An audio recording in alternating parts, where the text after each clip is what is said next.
Ainda quero que você descubra como eu. Quote the Buddha in The Spontaneous Healing of Belief as saying, every human being is the author of his own health and disease. Can you explain what that means? You know, it's commonly said in Western traditions that we begin dying the moment we're born. And that belief is so firmly entrenched into the medical model as it has been historically. And the way we think about disease and healing, on the one hand, and on the other hand, our most ancient and cherished spiritual traditions have always told us something very, very different. They say that from the moment we're born, we begin healing.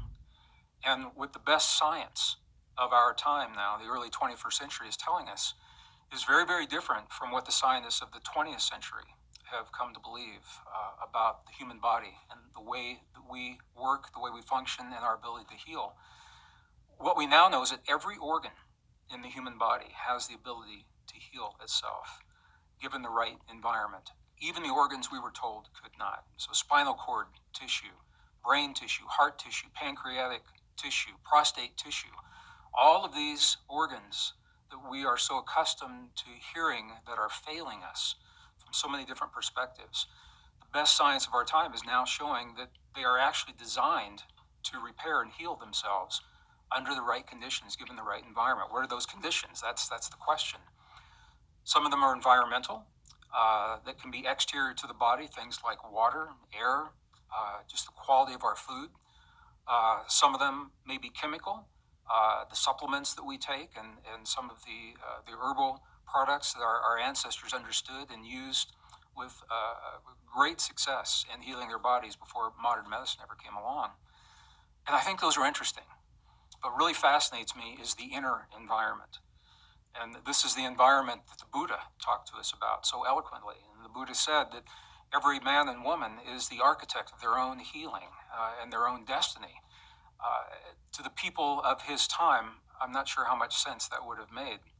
But in our world today, it makes tremendous sense because the best science of the 21st century is now bearing out the deepest principles, spiritual principles, of our most ancient and cherished beliefs, telling us that, in fact, we are deeply connected.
To our bodies, we're deeply connected to the world.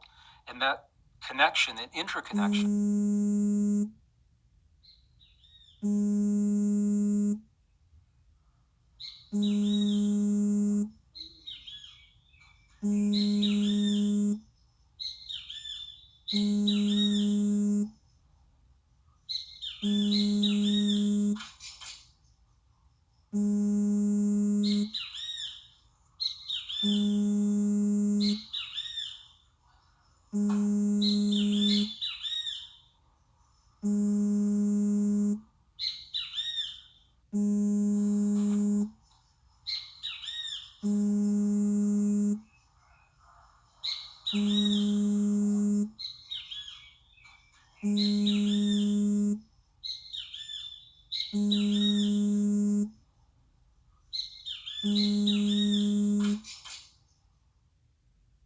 is so profound that we have the ability to self-regulate from within to create the effects in our bodies and beyond our bodies. One of the great ironies of our time is that after 5,000 years of recorded human history, with the greatest technological advances in the history of humankind, we still have yet to answer the single most fundamental question that we could ever ask of ourselves. And the question is simply, who are we? Who are we? When science has answered this question for the last 300 years, they've told us a story that is based upon separation. The science of 300 years has told us that we're separate from our bodies, we're separate from one another, we're separate from the earth, we're separate from the cosmos, and that nature, the fundamental rule of nature, is actually based upon a model of competition and conflict. And it is this idea of separation and the idea of conflict that are so deeply ingrained into our lives, into our world, our society, the economies of the world, the corporations of the world, the medical model. They are all based upon these 300-year-old ideas of separation, competition, and conflict. So people often ask me, when I share this information, they say, okay, Greg, we understand maybe science didn't get it quite right over the last 300 years. This is the 21st century. We've got the internet, we've got iPads and cell phones. What difference does it make? And that's a really good question, and the answer surprises a lot of people. Because the world that we know today is a reflection of the way we answer the question, who am I? Who are we? And when we answer that question based in separation, competition, and conflict, those answers are reflected in everything about our world and our lives. So from global economies are based upon competition and conflict, corporations, and as we mentioned, the modern medical model to our most intimate relationships. These ideas are so deeply ingrained within us that we literally program our bodies, sometimes unconsciously, to reflect these ideas of separation, competition, and conflict. And it comes up chemically in our bodies. The new science now has overturned 300 years of scientific thinking. New discoveries, and these are based in peer-reviewed science. So this isn't speculation or theory or hypothesis. This is peer-reviewed science, is now telling us, beyond any reasonable doubt, that we are deeply connected to our bodies. We're deeply connected to the earth. We're deeply connected to one another. And that the fundamental model of nature is based in cooperation, what biologists call mutual aid, not the competition and the conflict that we've heard in the past. And this changes everything. It changes everything because we live in a time of extremes in our world, and those extremes in the world are creating extremes within our lives. Perhaps more so now than at any time in our history, we've got to think and live differently than we ever have. And the new science that is confirming our most ancient and cherished spiritual traditions is giving us the reasons to change our thinking. And it's telling us what works and what doesn't. And the things that don't work, we don't need to do them any longer. And the things that do work, we can do a lot of them. And this comes right down to the core principles of us, our bodies, our relationship to our thoughts, feelings, emotions, and beliefs, and how they play out in our daily lives. Back to connection and separation. You mentioned what works and what doesn't work. So when science answers the question, who are we?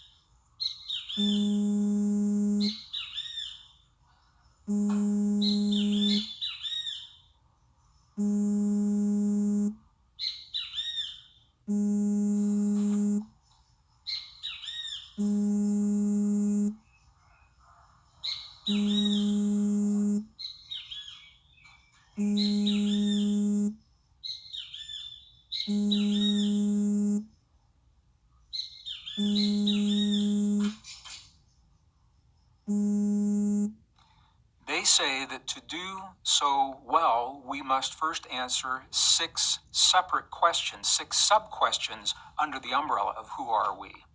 So if we can envision an inverted pyramid, so the apex is on the bottom, and in the center of the pyramid, those 6 questions, and then to the left side, the old answers, and to the right side, the new answers. This will be a really good visual for us to understand why we've been led to believe the things we've been led to believe and how the new discoveries help us change those beliefs.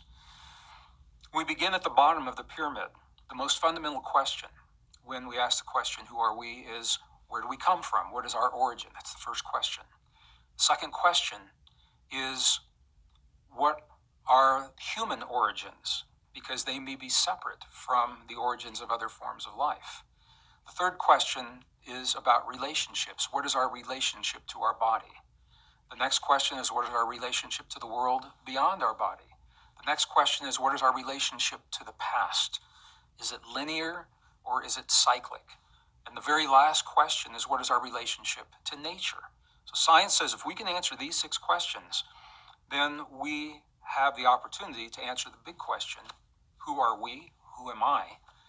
And what's so interesting about this is that for the last 300 years, we say that science began about 300 years ago when Isaac Newton formalized the laws of physics. So for about 300 years, science has attempted to answer these 6 fundamental questions, and their answers have led us to a story of separation. They've told us that the origin of life is random, that the origin of human life is random, that we are separate from our bodies and essentially powerless when it comes to healing our bodies or to even regulating the way our bodies function in the world.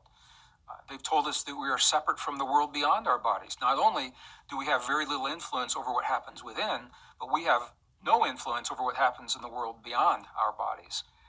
They've told us that our relationship to the past is linear. And this is important because the belief is that civilization has happened one time. It began about 5,000 years ago in ancient Mesopotamia, in that area, in Egypt and China, and that it has developed in a linear fashion to the point where we are today, the pinnacle of sophistication that we are today, and that it has happened only once.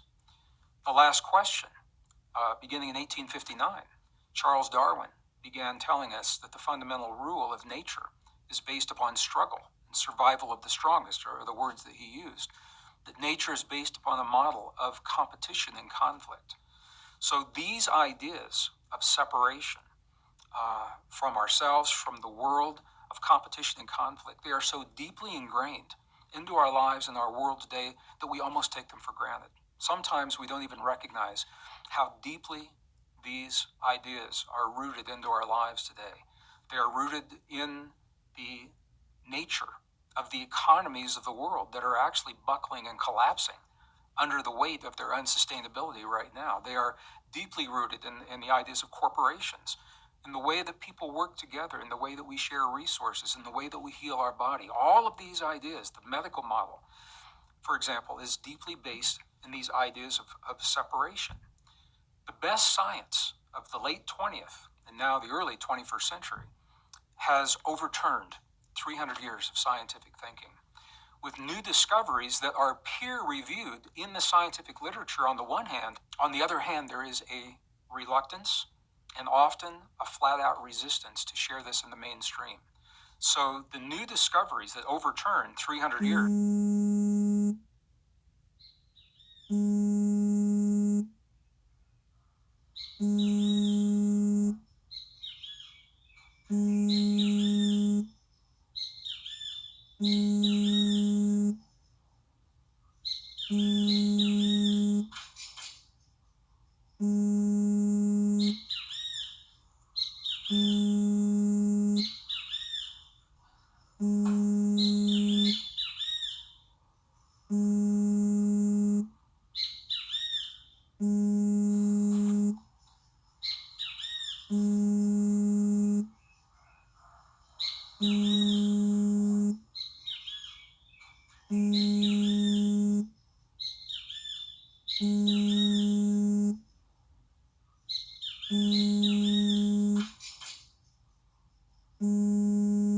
of science are not commonly seen in the classrooms, in the textbooks, in the documentaries, in the mainstream media for a number of reasons. And people ask me, what would those reasons be? And it's an easy answer. It's ego, habit, money, primarily. The habit of teaching, the old traditions, and the textbooks that reflect those. And the educators, 30, 40, 50 years of their lives have told the same story. There's understandably a reluctance to embrace those new ideas. So what are the new ideas? The best science now of the 20th, late 20th, and early 21st century is telling us that the origin of life is certainly not random. Physical evidence is telling us that.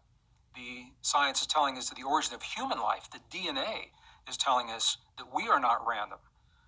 And we can talk more about what that means. But we are not simply the product of an evolutionary fluke of biology that happened 200,000 years ago. The best science of our day is now telling us that we are deeply connected to our bodies. This is important. They're telling us that our thoughts, feelings, emotions, and beliefs, originating both in the brain and in the heart, trigger the chemistry that can actually reverse disease, heal our bodies, trigger longevity in ways that have not commonly been accepted in the West. And this is what the best science now is telling us. That science is telling us that we're deeply connected to the world beyond our bodies. Quantum physics is now telling us, beyond any doubt, about this connection. There no longer is a controversy as to whether or not we are connected with one another in the world. The controversy is to what degree are we connected? How deep does our connection go? How deeply may we influence? And I'm going to use that word very, very intentionally. It's not about control, manipulation. How deeply can we influence our bodies or the bodies of our loved ones when it comes to healing, or the world beyond our bodies? How much influence do we really have? The science now is telling us, when it comes to this linear idea of civilization, is that civilization is actually cyclic, and we happen to be the most recent 5,000 year cycle. When we say history began 5,000 years ago, that's the beginning of our cycle. There was a cycle before that, 5,000 years, and another one before that, pushing the date of advanced technological civilizations back into the last ice age. And the reason this is important, we have to ask ourselves, if we humans have been here that long and have gone through at least 3 cycles of advanced technological civilization, what did they know that we forgot? You were talking about the cycles and the advanced civilizations of before and what that tells us. So the best science of our time is now telling us that when it comes to civilization, is much, much older than we've been led to believe. We now know that our 5,000 years of recorded human history is a cycle, and it is only the most recent of at least 3 cycles that are now dating advanced technological civilizations back into the last ice age.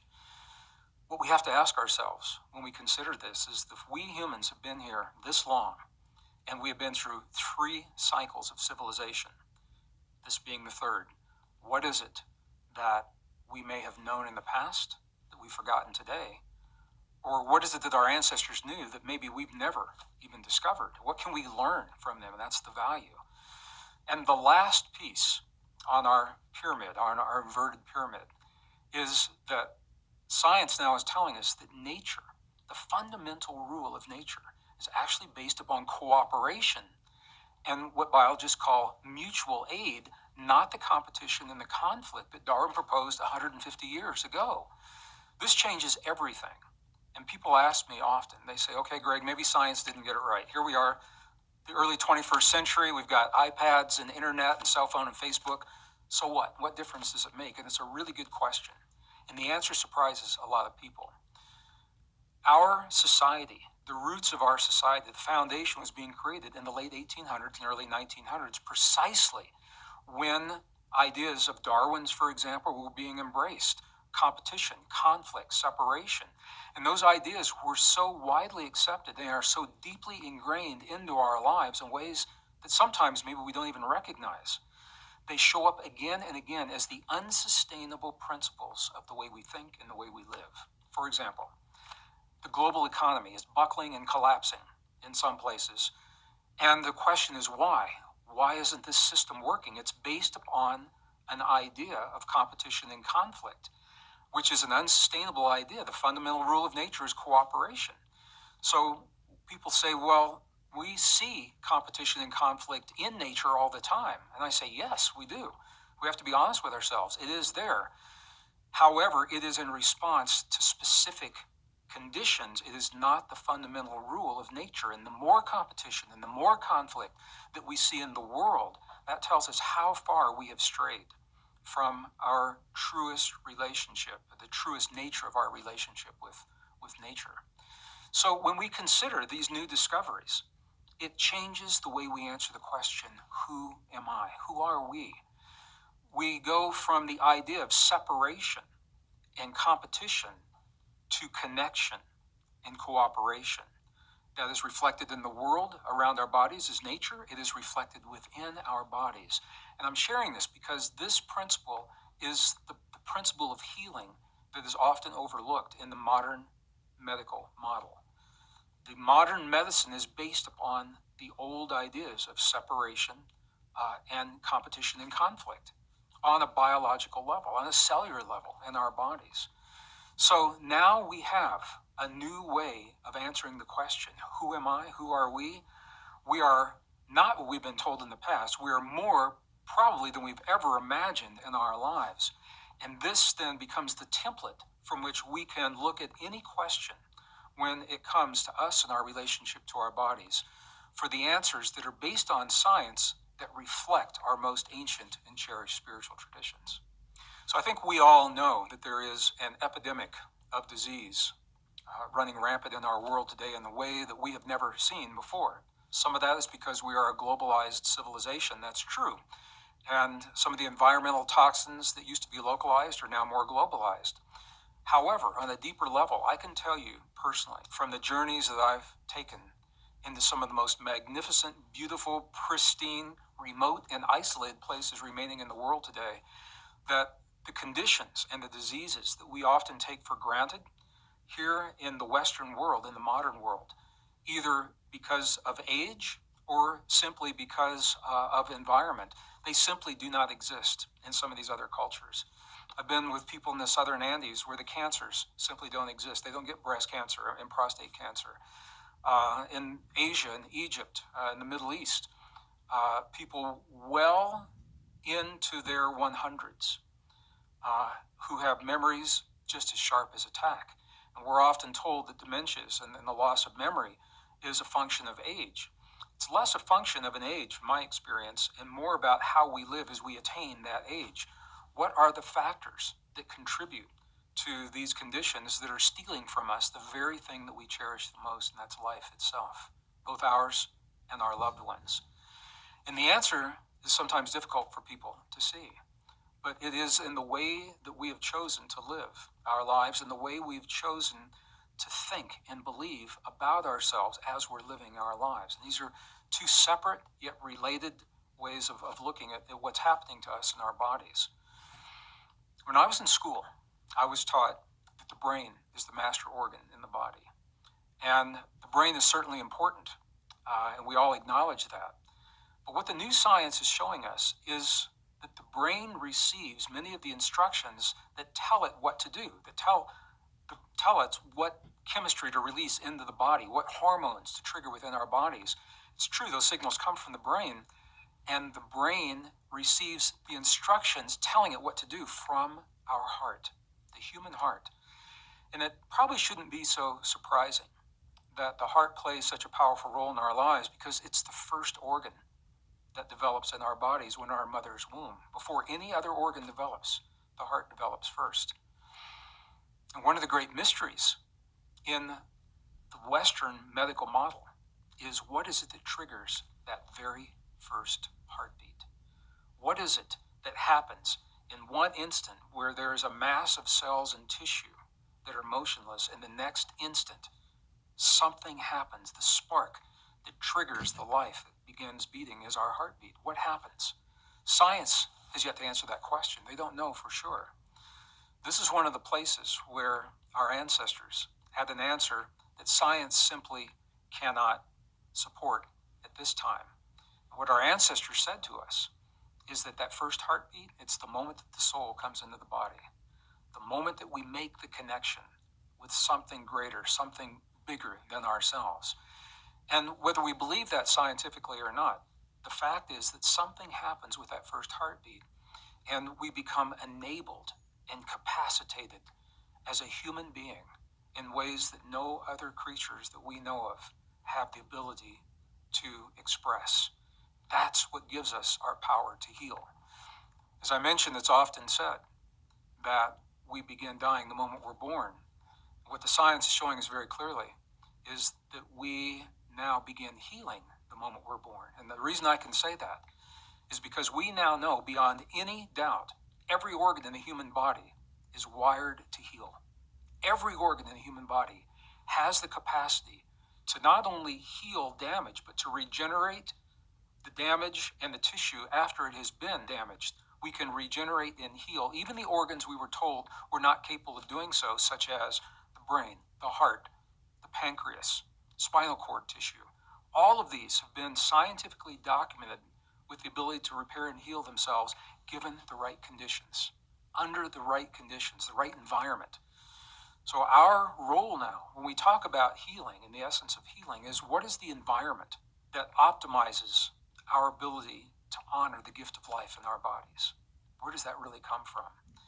And we can look at that from a number of different levels. Certainly the physical environment, fresh air, sunshine, clean water, is a very powerful part of that. And our ancestors, thousands of years ago, knew that fresh air and clean water was medicine. If someone was ill, they would take them out and they would say, breathe this air, drink this water, and miraculously they would begin to heal, and now we know why. But it goes beyond that. It's the inner environment, thoughts, feelings, emotions, and beliefs we know can be either healing or toxic. And this is a relatively new way for science to think about us and our relationship to our bodies. But what we now know is that the quality of emotions that we create within our heart determine the signal that we send to the brain to release the chemistry into our bodies. Every moment of every day, there's a conversation that is happening between our heart and our brain. It's a two-way conversation.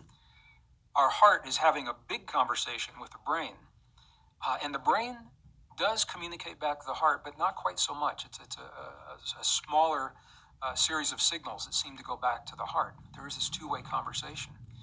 And we regulate the quality of that conversation through the emotions that we harbor within our hearts.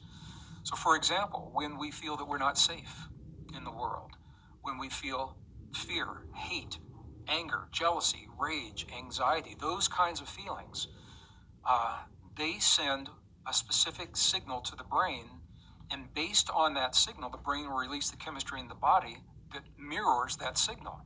So in the case of anger, hate, jealousy, rage, frustration, that is stress. And the stress chemistry in our body is, as we all know, high levels of cortisol and adrenaline, which are really good for brief periods of time, what we call fight or flight. And we have to make a decision and either run like crazy or stand and take a stand.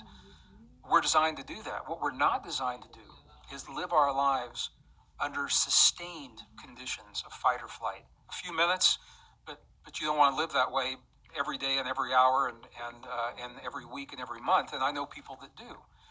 And they look like they do. They wear their hurt and they wear that stress in their bodies. Their immune systems are weakened in the presence of that kind of stress. Anti-aging hormones are suppressed because all the energy of the body is going into fight or flight. So I want to be very clear. I'm not saying that those experiences are bad to have when they are unresolved. Unresolved stress. That is where it becomes a problem in our lives. The stress in and of itself is simply a signal. It's saying to us, it's giving us a heads up, saying something in the environment needs our attention. And if we can honor that signal and say, what is it about my environment that I need to address? What do I need to look at? What do I need to change? And then make our choices from that point forward. I think that's a healthy way to embrace the stress. It's when we anesthetize the stress with drugs, alcohol, addictions, chemical addictions, or digital addictions, which is a new issue now that scientists are having to talk about now. They all have the same effect. So it's the kind of environment that we create within our bodies is directly mirrored through the health and the well-being of our bodies. One of the new discoveries that just fascinates me it was actually made in 1991. It was not published until 1994. And it is the discovery of about 40,000 specialized cells in the human heart that are concentrated in a very precise way, a neural network within the heart. They are cells that are called sensory neurites. They're brain-like cells, but they're not in the brain. And they function in the heart very similar to the way brain cells would function in the brain. These cells, they think, they learn, they remember independently of the cranial brain, or we may tune our heart and our brain together, harmonize our heart and our brain so that these two separate organs actually share a common neural network. And we have the opportunity to embrace the power of that network in our lives. And this is where we have the extraordinary experiences of deep levels of intuition, precognition, and the health effects, such as the triggering of anti-aging hormones in our bodies, and the triggering of tremendously powerful immune response in our bodies. It all comes from our ability to regulate this connection between our heart and our brain. And this is one of the places where our ancestors were very clear in their traditions, and science only now is catching up with that wisdom. So one of the questions that people ask is, how something like a thought or an emotion can possibly have the power to change the chemistry in our bodies? And it's a really good question, because in the modern world, in the Western world, we have been conditioned largely to believe that thoughts, feelings, and emotions are really no things. We've been taught to discount them in our culture.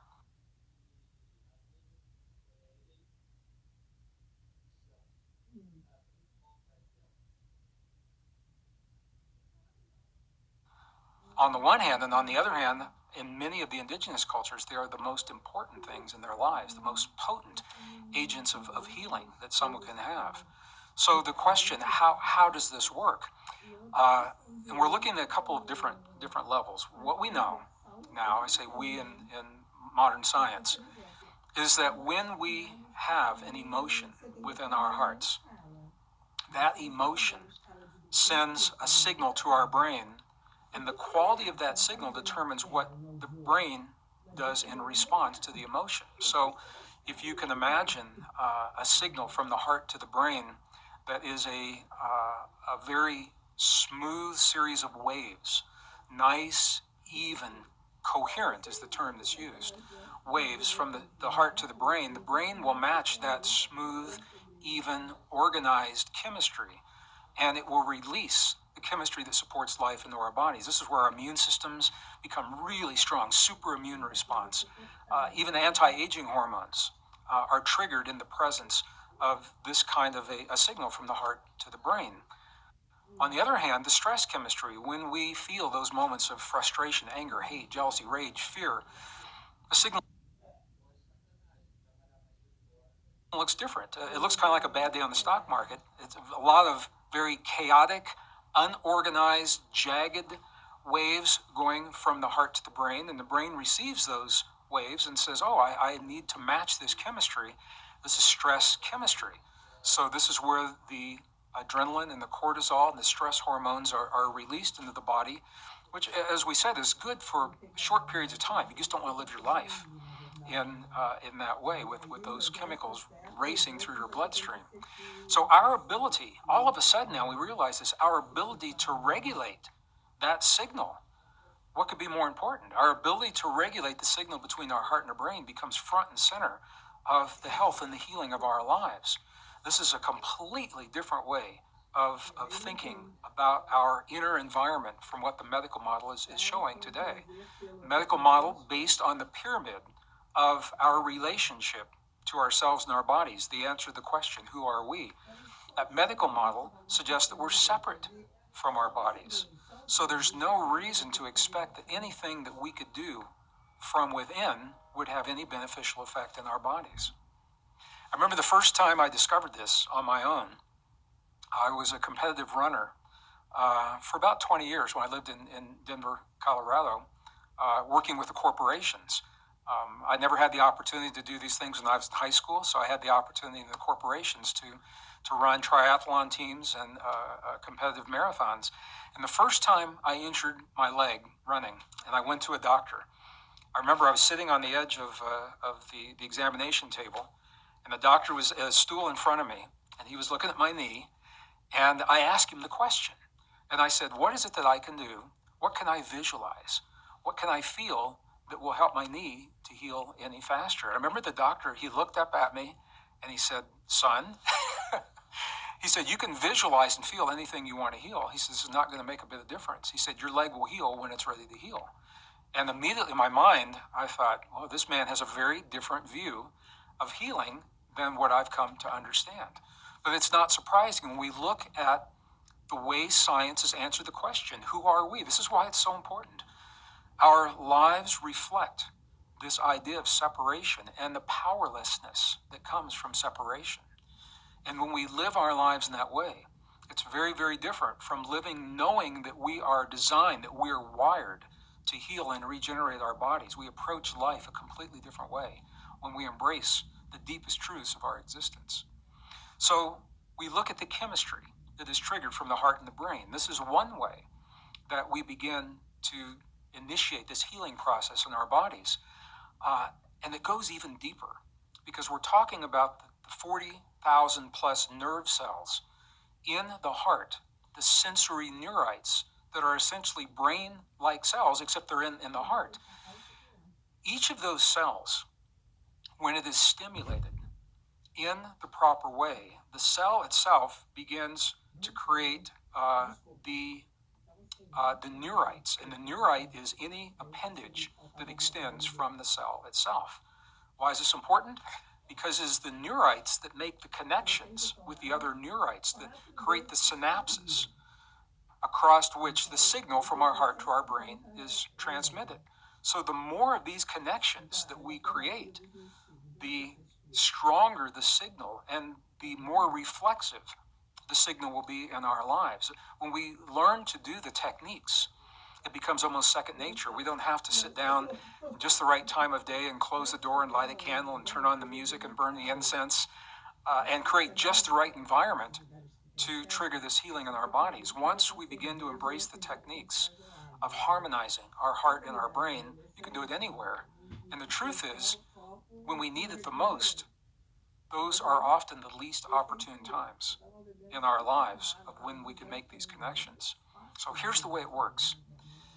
It is the very the act of us feeling the feelings of already being healed, for example. Even when our body is showing us an illness or a disease, when we can feel the feeling of what it's like to be absent of that disease, we can feel what it feels like to be whole and healthy and intact and fully enabled, fully embodied as a being.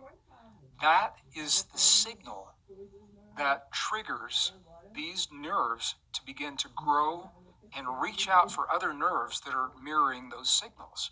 It is the act, the expectation of us in that healed state that triggers our body to reflect what it is that we are expecting of it. And it doesn't happen instantaneously. It takes about 72 hours. You can see the time-lapse photographs of 72 hours for one neurite to be able to connect to another one. It takes about 72 hours under the time-lapse for these to grow. So this opens up a whole new door of possibilities. The number 72 is very significant in ancient traditions and ancient texts when it comes to healing. 3 days, 72 hours. Many traditions, including Christian tradition, tell us this is about how long it takes for the typical body to heal. And now we know why. Because that is the length of time it's taking for these neural connections to be established. So the more that we can feel the feeling as if our healing has already occurred, giving thanks for that healing already being present, that is the trigger for our bodies to grow the nerve cells to make the connections to trigger the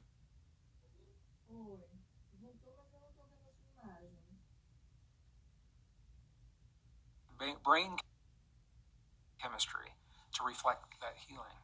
Whether it's the flu, whether it's late stage cancer, how do you feel the feeling of already being healed and feeling grateful? But how does one do that when they're in pain and feeling nauseous? Because I get everything conceptually and intellectually. It's Sure. Just the actual doing of it Sure. is hard. So in 1859, Charles Darwin published his paradigm-shattering book entitled On the Origin of Species. And with that book, the scientific community of that time, a little over 150 years ago, embraced the ideas that he presented almost without question. And what Darwin was trying to do during his time, he was trying to answer the question, who are we? And he was trying to do it without the need for God, religion, or faith, or the church, which had always been the way these questions were answered in the past. So when people, prior to Darwin's time, when they asked, how do we heal? How do we live our lives in a better way? Where do we come from? How do things work? Those questions were all answered by the church traditionally. Darwin, as a scientist, said, I'm going to make the first step in leading the modern world to an answer that does not require God, faith,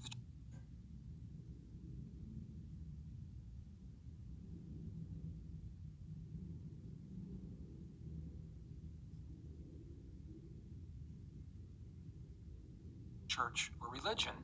And the origin of species was his way of doing that. So I have to say personally, my personal feeling, I think Darwin, he was obviously a scientist. I think he was a good scientist.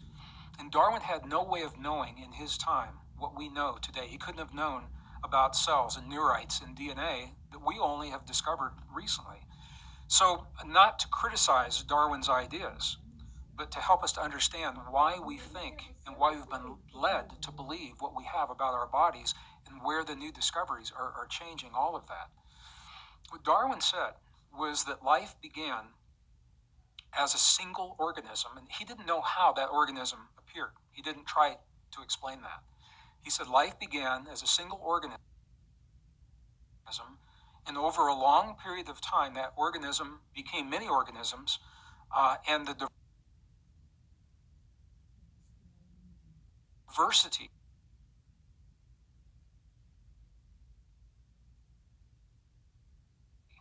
that we see of those organisms, the different arms and legs,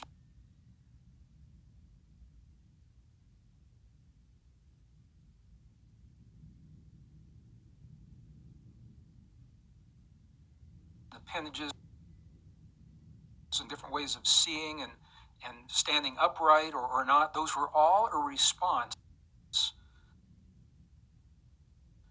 of the organism to a need that it perceived in the environment. And this is actually a fundamental principle in the theory of evolution. It says that nature will never over-endow us. It means we will only be given the things in our bodies that we need when there's demand for them in the world around us. The reason I'm mentioning this is because it's a problem when it comes to humans. I'm a geologist. I'm a trained geologist. And as a geologist, I can say that evolution is a fact in the fossil record. I can also say it breaks down when it comes to us humans. And here's the reason why. And it ties directly into why we have the ability to heal the way we do.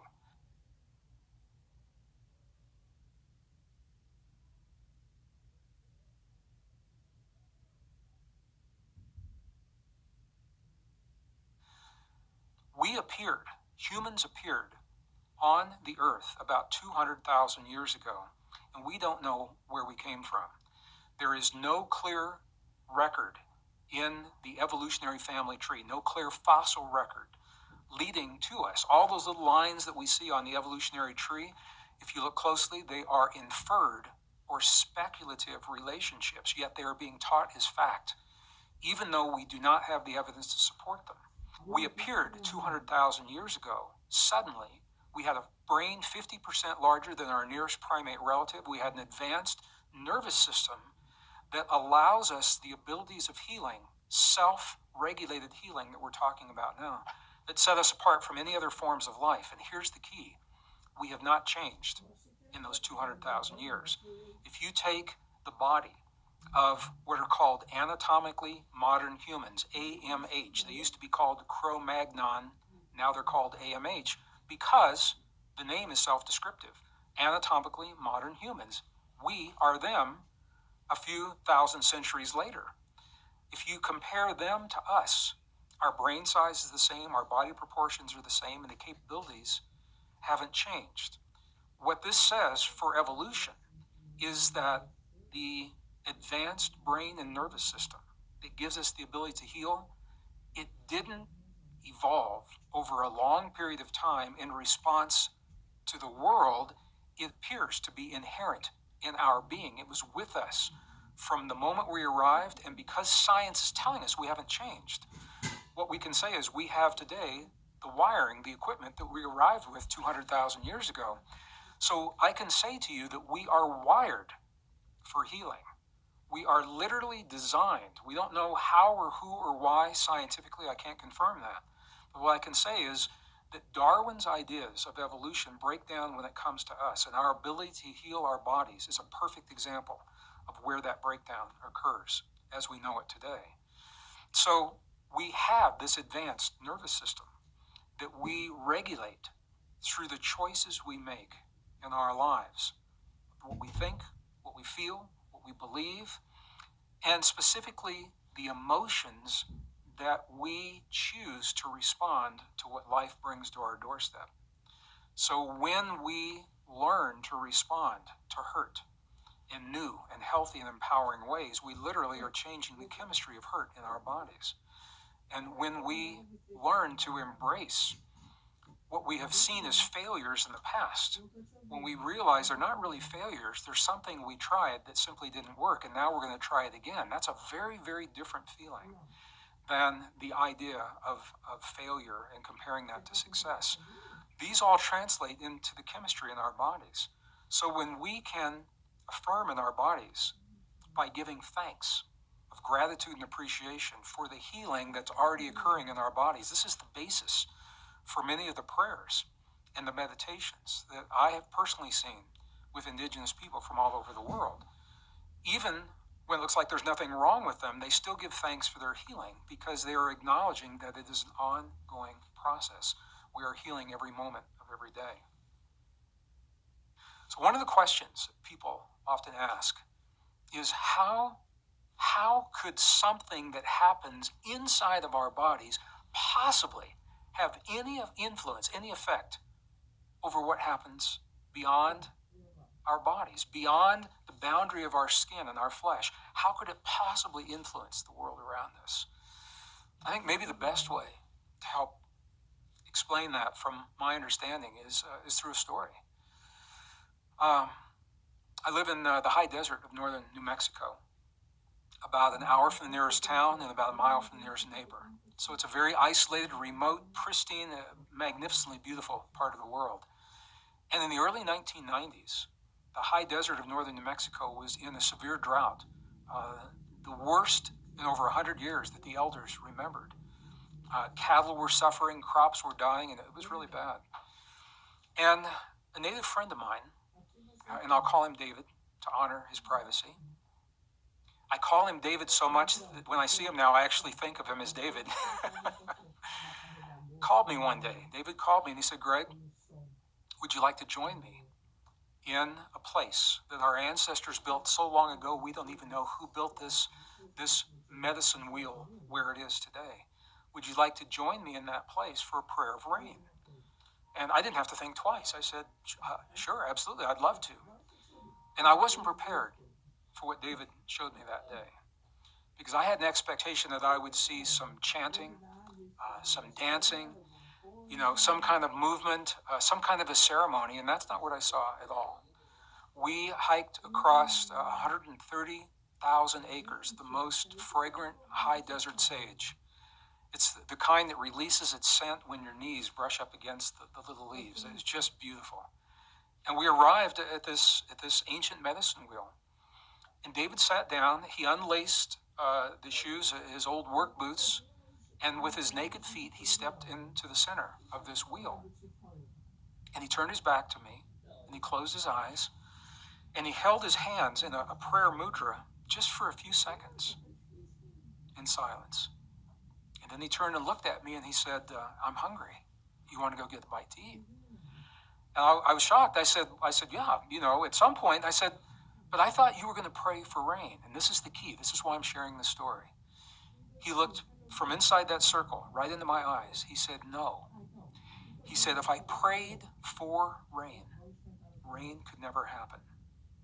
Because the moment we ask for something to happen, we have just acknowledged to the universe that it does not exist. Now, we've just affirmed that it doesn't exist. We've affirmed the very thing that we're praying to change." And I said, "Well, if you didn't pray for rain, what did you do?" He said, "When I closed my eyes," he said, "I felt the feeling of what it feels like when it rains in our Pueblo village." He said, "I smelled the smells of what it smells like.